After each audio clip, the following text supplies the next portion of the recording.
A gente entende que o futebol ele mexe muito com a paixão, né? Principalmente do brasileiro, pela história que o futebol em si né?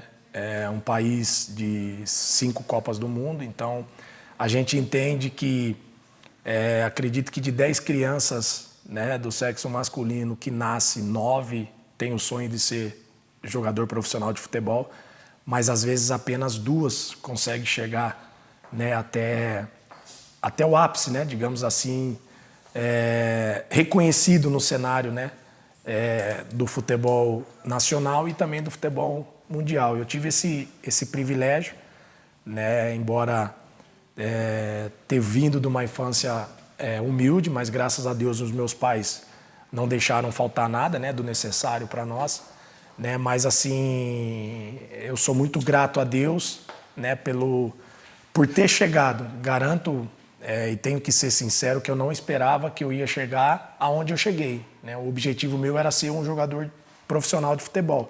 Com que idade você falou, eu quero ser jogador? 5 anos. 5 anos? 5 anos. Porque, na verdade, eu não tive o privilégio de ver o meu pai jogar profissional.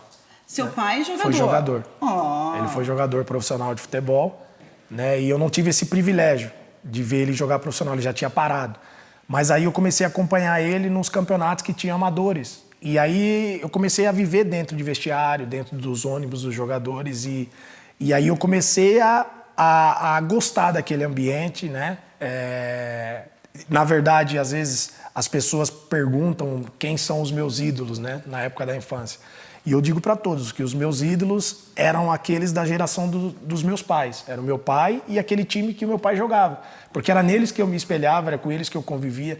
Então, os meus ídolos eram aqueles, não era aqueles que eu via na televisão. Eles eram amigos? Eles confraternizavam? Sim, eu gostava muito quando acabavam os jogos e aí todo mundo se reunia lá no churrasco e aí ficava falando de futebol. Aí daqui a pouco pegava o instrumento, começavam a tocar. Então, assim, eu cresci dentro desse ambiente. Então, eu particularmente cresci dentro do campo, digamos assim, dentro de um vestiário. E aí, naquele momento ali, eu já comecei a querer ser um jogador, né, de futebol. Porque eu comecei a aprender, já entrei na escolinha de futebol, já comecei a treinar.